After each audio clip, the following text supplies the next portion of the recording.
Okay, so I'm joined by the fantastic Mario Vayne from, well, Mario Vayne. Firstly, how are you doing, my friend? It's great to have you chatting to us. Yeah, thanks for having me on, mate. Yeah, no, it's I'm feeling good. Always good in sunny Queensland. Although, as I said, it's freezing ass cold here right now, and it's just not cricket. Yeah, Yep. Well, we did have a brief debate about like what Australians consider cold compared to us Brits. that's Um, un- I think you guys live like penguins, man. I was over there and doing that. Oh my god, I was so cold. Doesn't matter what I put on. I had a beanie, a jacket, a jumper, three shirts. Oh, it doesn't matter what I put on. I was like, I thought I was going to die. yeah. It was To so be fair, cold. it reminds me of years ago. My dad went to Australia and he described it. It was like all of the Brits were there on the beach in jeans and in shorts, t-shirts, and everything. Like it's so hot. The Aussies were there going, "What are you talking about? It's freezing." The jackets and everything. It was just like two different worlds. I know. I couldn't believe it. There's all these girls with mini skirts on, and I thought I was going to die. I don't know. It's just acclimatization. I mean, it's got to be something there because that was freezing. Yeah, no, we got it good here in Queensland, mate. Sunshine Coast. It's Very always true. sunny one day and Armageddon the next, mate. Perfect. Anyway, so first of all, I want to congratulate you on the upcoming album, The Moment. I listened to it, and honestly, it was like a blast of nostalgia to me. It took me right back to the sort of the 80s era of music. Best way I can describe it. Have you ever seen that film Ratatouille, the Disney one, where like Yeah, I watch yeah, it with my little daughter all the yeah. time. Yeah. There was a bit where the film critic takes a bite of the ratatouille and it just shoots him right back to the old days, and Ah, that's how I felt with the first perfect. track of the record. So yeah, you've nailed it. But I do want to Yeah. start at the beginning with this because I understand you grew up in an Italian household. How did Yeah. this actually help shape your sound? Italian heritage with well Australian culture and everything. Well, I started very young and got catapulted into music, and I had to practice half an hour a day or else. And my first guitar teacher was actually a country teacher. He taught me John Denver tunes. And my singing teacher at 6 years old was an opera singer. And it was never la, it was a la. So it taught me this, it's a la, it's not la. So I had this very strict upbringing with those, music lessons. But the music I was subjected to when I was little, my mum had a lot of Italian records and Mexican and Spanish records, as I remember. She always used to put those on, and they're very melodic, sort of like tunes, the Mexican and the Spanish and Italian stuff. And I think it wasn't until I raided my auntie's vinyl collection. I wasn't allowed anywhere near her vinyls, mate. I was only a little dude, and I waited till she washed her hair because the whole thing took an hour, mate. Because she was like an Italian version of Rapunzel. She was. She used to wash, she used to wash her hair with egg, right? And I timed it one day. I was only about 9, 10. I timed it, and it took the whole process took about 20 minutes, 25 minutes. So first crack of that first egg, mate, I was straight into that room and rating her thing. And I remember the first album I pulled out was Status Quo. And it was Rocking All Over the World was the first song I heard. And I was like, oh, how did I get that guitar sound, that heavy guitar sound, right? And then she had AC/DC and the Sweet. I think the second one I put on was a Sweet album. I think it was Love Is Like Oxygen was the song. And again, it had that like heavy kind of sound. And that's what I was subjected to, the early 70s and mid 70s, late 70s kind of Australian rock like Sherbet, Little River Band, and bands like The Sweet, The Babies, AC/DC with Bon Scott, more so. And and that's what I think sunk in, because I actually never really played anyone's songs on my guitar, and I think I kept that sort of like religiously, never to play a cover, because I'm at about 11, 12, I didn't want to sound like everybody else, so no one even knew I played guitar. So I'd been singing for a long time and in a lot of bands, but they didn't know I played guitar or write songs. So I think that's where it stemmed from. I think the early 70s stuff. Kiss too, early 70s Kiss. Nice. Well, I mean, it's interesting you brought up your auntie's record collection, and she clearly had good taste, let's be honest. But you know what, like, people's record collection, they are sort of really. I get protective over. I mean, most of mine are CDs, unfortunately. I was that sort of generation. Uh, I've got a few records, but I don't actually have a record player. In fact, I've realised I don't actually have a CD player anymore. Like since my laptop became like discless, you know, it's very weird. Like, so yeah, I've I got all the sort of got bullied CDs. into the download generation. But yeah, do you know what? I get it from her. I genuinely do. Now, Yeah, I understand you actually. Sorry? sorry, mate. Yeah, go ahead. Yeah. I understand you sort of started playing guitar around about 7 years old, and it was by about 11 you'd written your first song. Now, do you Yes, remember yeah, that song? yeah, I And what do. was. I can never forget it, man. It's one of my. I'll never forget it. I was a very shy kid. You know, I told my mum never to tell anybody at school that I sung and or played guitar because it was at that stage. You know, I didn't want anybody to know. And it was I was in grade 6, and my mum spilt the beans to my teacher, who was played piano in class a lot, and she said, "Oh, my son plays guitar." She didn't say I sung, but she played guitar. And we're doing a Christmas choir, and he should play at the front, with the guitar. And we've got the girls doing all the Christmas carols and stuff, and he can just learn 3 Christmas carols. So she bribed me, right? She said, so she bribed me. She said, if you do it, I'll buy you your first electric guitar. Oh, Dude, I mean, didn't want to do it, but man, I really wanted an electric guitar, right? Because I knew that was going to give me kind of maybe trying to get that sound, because I had an acoustic, and it's I don't know, just to have that electric. So I did it. And so what does a 10-year-old do? He goes down the oval, plays football, right? Don't give a shit about his freaking guitar, right? Gets on stage, totally out of tune, man.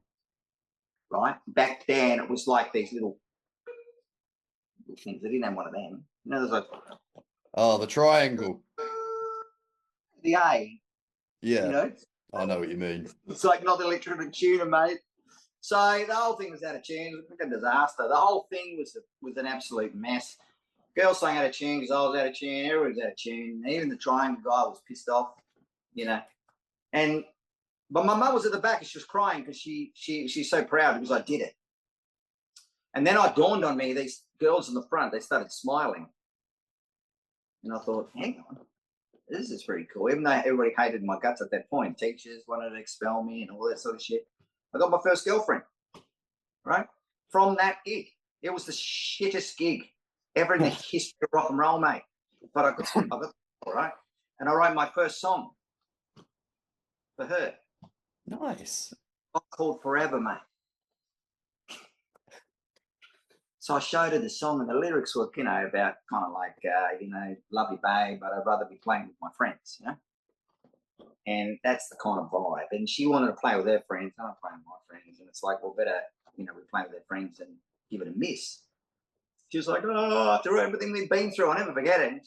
We've only been together like 23 hours or 48 hours or something, But then that catapulted me into that world of writing. And I was writing songs at 11, 12 that I couldn't play. I was hearing it in my head, but I couldn't play it. So I had to wait till I was about 18, 20s to play it. And I think it's funny enough, a lot of this stuff now is like part of that journey, and every song is the moment. It's probably why it's called the moment. A moment in the journey in time of what created this album. And it's just that. Some of these riffs I've had, and ideas I've had since I was 21, 16, through the journey. So I think it's right, but it's my producer, when I first showed him, he says, mate, you've come out of a time machine. It's like this super cool band that's decided, hey, let's not release this stuff in 79, 80, 81. Let's just wait till let's try and transport ourselves to 2025, And I think that's probably where it's at. It's where, that's probably where I started writing songs at a young age. And I think, what gets you inspired when you're a rocker, when they're that age, girls, I suppose, yeah. Well, I mean, I don't think the inspiration changes all that much, except for maybe the money that comes with it sometimes as well. But I just need Yeah. to ask, on like the side of your mum bribing you with the guitar, please tell me Yeah. you were able to negotiate, going, well, if you buy me an electric guitar, I also need an amp. Because there's nothing worse. I mean, I got an electric guitar when I was a kid, but I Yeah. didn't get an amp with it, and it was just like, I'm gonna tink, tink, tink, tink. I was like, "Oh." I did, So mate. I did. That's a good question because she took me to the guitar shop and she said, just pick any guitar. bold move. Very bold, mate. Because the one I picked up was very shiny and really heavy. Ended up being an Ibanez Artist. Little did I know, it was one of the most expensive guitars in the shop. And all these little knobs on it with all these sounds. And I didn't know. It took me bloody years to figure it out. But anyway, it was a pretty cool guitar. And then we started jamming. See, my brother's a drummer. Frankie, awesome drummer, like very John Bonham type, very loud. And we were rehearsing in a shed and I couldn't hear my amp. So I said to my mum, you know, I need an amp. This little amp ain't going to do. It was like a little bird cage, you know. And so she bought me this big, massive amp, man. It was freaking huge. The neighbours, that's the only way I could get over the drummer because it was a tin shed, right? So we're playing, man, full on loud. And I found out how to get the distortion pedal because it had 2 volumes. So put up one volume through to 10 and I turned up the other one to 10 and it had instant distortion. Of course, you know, with 2 volumes, I didn't need a pedal. But, mate, the neighbours were shut. I'm like, oh, mate, my parents had so many arguments with the neighbours, man. But that's how we got the amp. Yeah, you're right. Yeah, the amp got bigger. The music got heavier. Even though we were never really influenced by the heavy, hard rock stuff, it got heavier. Cool. Well, I have to say, you know, a lot of respect to your mum by going, yeah, the expensive guitar, big ass amp, let's Yeah. annoy the neighbours. I mean, Yeah, all you know, 4 years later, I stumbled because she used to have this thing where we used to go out and we used to get $20 or $10 off the top, and I pulled out a book. And this was about 3 years after I've had the guitar, and she was still paying off the guitar.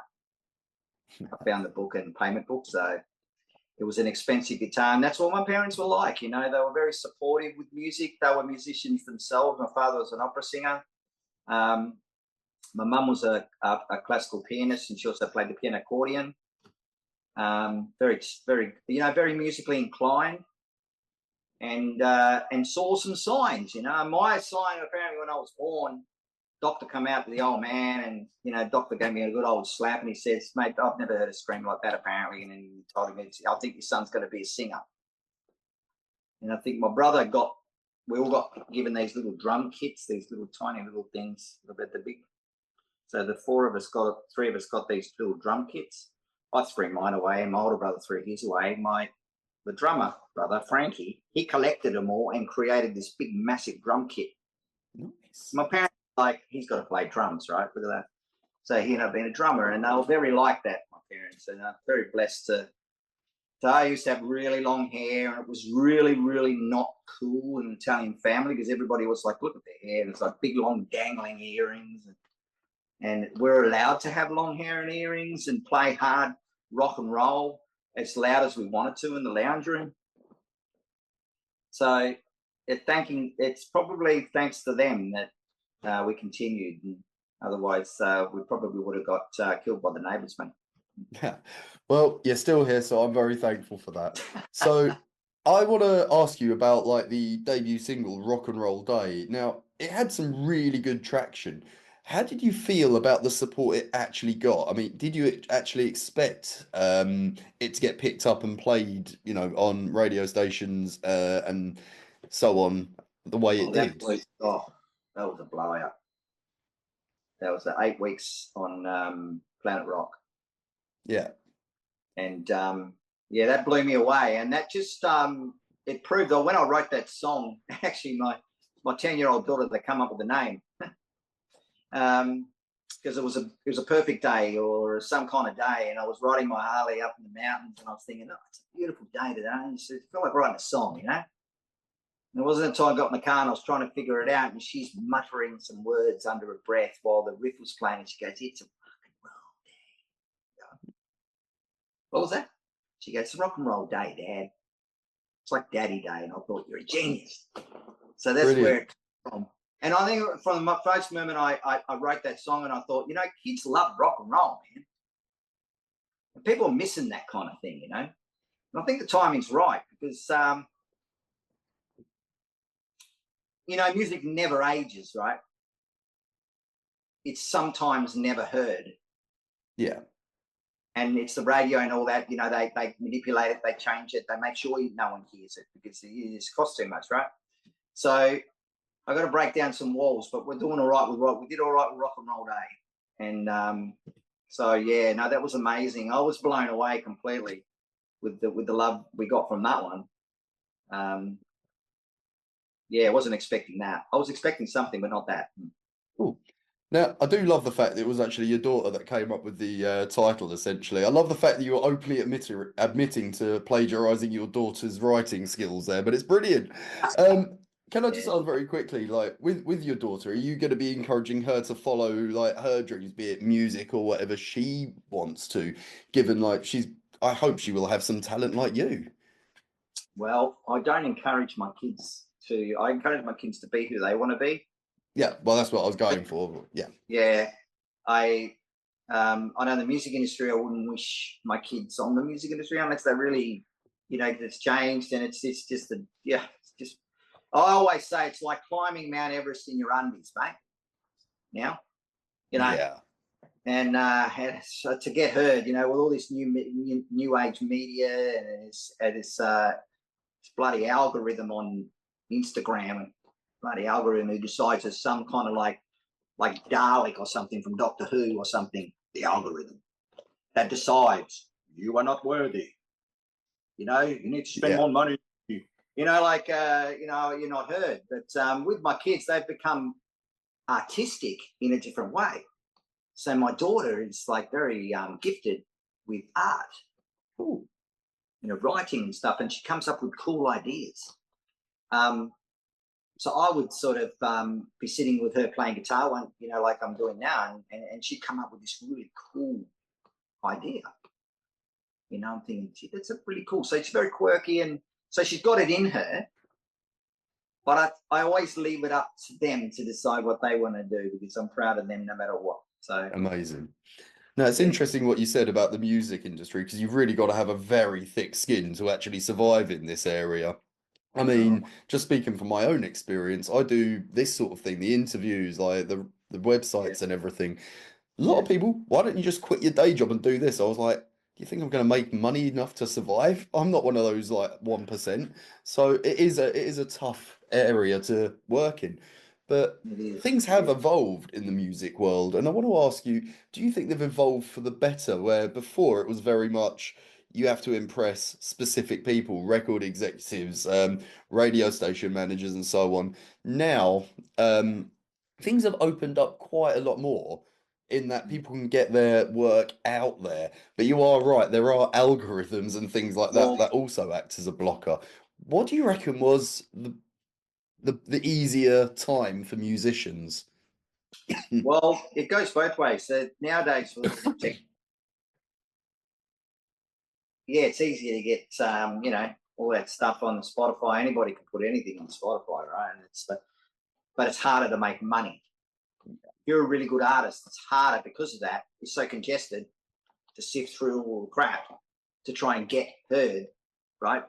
Back in the day, I think it was without that technology, it was pretty raw, man. You had a cool band, someone heard you live or the manager heard you live, you got a record deal, there was tour support, there was all sorts of support. You had to go to the gig. You wanted to see the band play, your favorite band. Like you wanted to go and see Def Leppard play, you got to go to a gig, man. Now it's all on social media, Spotify. We got 300,000 streams of Baby in the first, like I don't know, first couple of weeks or something like that. And we got like enough for a Hungry Jack's voucher, mate. And that's the reality. Back in the day, if you sold 300 singles, 300,000 singles, right? You'd be doing pretty good. So this technology now and the way people expect perfection now because of it. Like back then, you did a gig, but it was never on social media. And of course, live gigs are live gig, you know, but whether it was Kiss or Led Zeppelin or whatever it was, you know, it was live.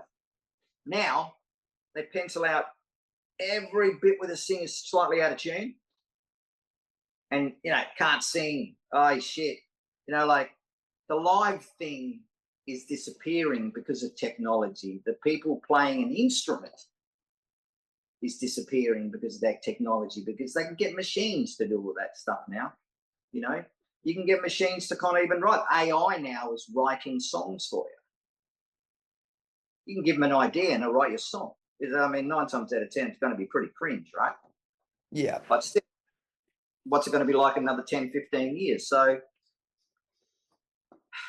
in a way, it's good, and another way, it's bad. So, there's the good and there's the evil. I kind of liked the fact that, you know, people play real instruments, and I made sure that when I first flew to Texas through the COVID days to get this done, that every instrument on this album was played by a human. Cool. Hmm. So you did mention, you know, you got to go to the gigs and everything. That just made me think, like, how do you think live music, you know, going to the gig has changed? Because for a lot of people, especially when you're getting to like the really big bands, it's actually becoming kind of a rich man's game. I was one of these very lucky few that managed to get tickets to go and see Black Sabbath in Birmingham in like July. I'm obviously stoked, can't wait for this. But some like I think mine came in round about the £400 mark, and I'm, you know, jaw hit the floor. I was like, "Jeez," but then there is a good lineup. Some of those tickets were going for well into the thousands, and we've had bands like Oasis, for example, where they've used dynamic ticket pricing. How do you feel about that aspect, where it's very much it's becoming a rich man's game to go to a live show? Some people would say it's a rich man's game, but the fact is that now people are subjected to Spotify, and they pay $10 a month to get any song for basically free. So they Yeah. can just go on Spotify and listen to anything they want for free. So Mr. Spotify gets pretty much most of that. Right? So the artist is not making any money. It's not making a living. Yeah. It's not can't support himself. So the only way he can make money is to, because they're getting it like, so for nothing, they're going to have to up the prices of the tickets. If you want to see your band live now, you have to pay $400. If there was no Spotify and there was live gigs, I'm pretty sure it wouldn't be £400. You know, Probably not. I mean, it's they have to make money and survive. And a lot of people that still think musicians just should play out there, you know, for free or something. It's not a living, and it is a, you know, profession, and it is a living. And most can't make a living now because of that. I mean, you could be like, you could have millions of streams, millions of fans, but not make any money. that is the truth of the matter, actually. You've hit the nail on the head, I think. And as you said, there's pros and there's cons to how things have evolved in the music industry. Now, you've done an incredible. Like, well, I'm looking at my questions, and I've like you've sort of answered some of them in the previous one. So Oh, cool. nicely done. Um, so I want to ask, you've got I understand you've got a tour in the works. Now, two-part question of this. Can you tell us a little bit about it? And is it going to be coming to the UK? Because obviously I'm UK based. So, So yeah, well, I'm based in the UK. oh, you are? My management is in the UK. I recently did a single launch and the album launch with Vanessa Warwick from the Headbangers Ball, the old legend, and at the Soho bar, and it's actually on the YouTube, the whole interview. And so the interview, I mean, the management and the press are, revolves around the UK and Italy at the moment. So it's kind of like that European quarter, you know, that section of there. And I think it's inevitable that I'm going to be playing in the UK. When the album comes, I'm hoping the album catches fire like a lot quicker. To get support, I have my own record label at the moment. It's very independent, and I'm hoping to collaborate at some point with another label. to try and push it because it's good enough to push and get out there and do a bigger tour.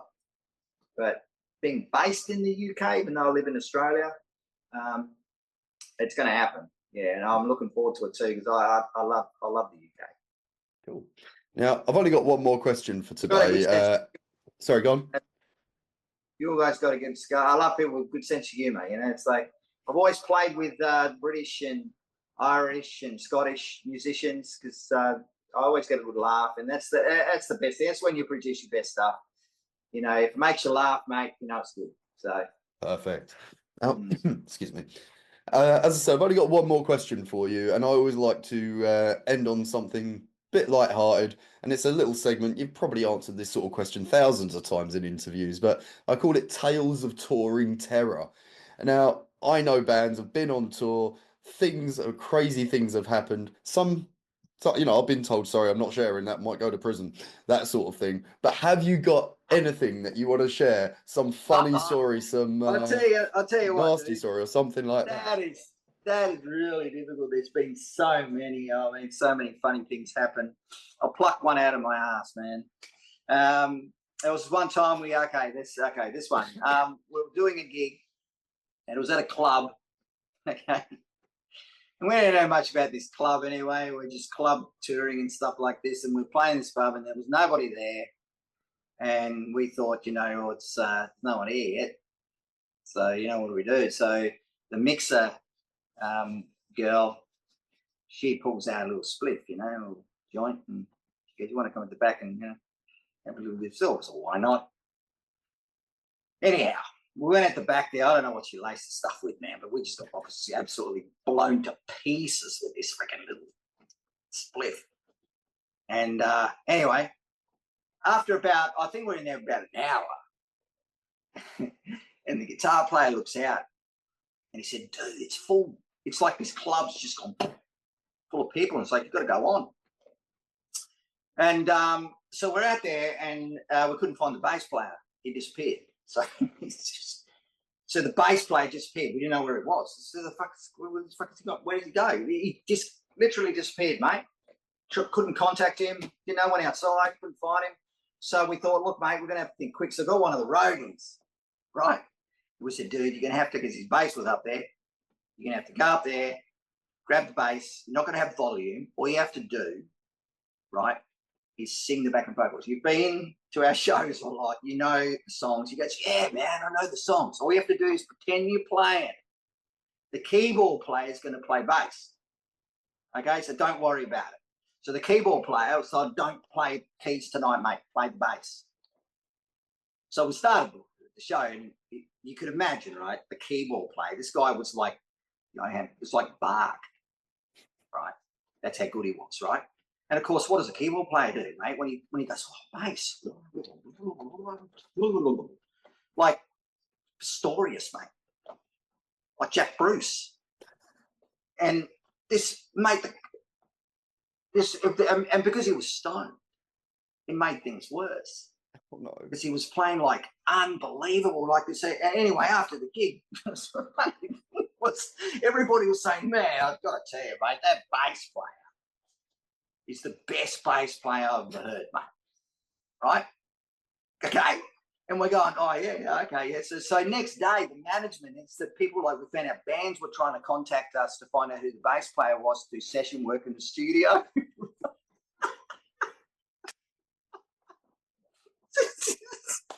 And he couldn't play a note, mate.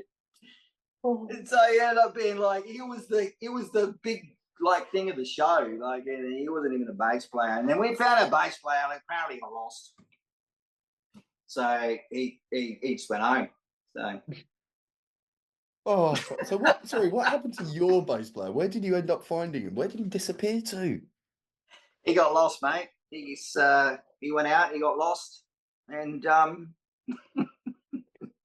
made his way back, partying with other people, and you know, he turned up for rehearsals, but yeah, we nearly killed him.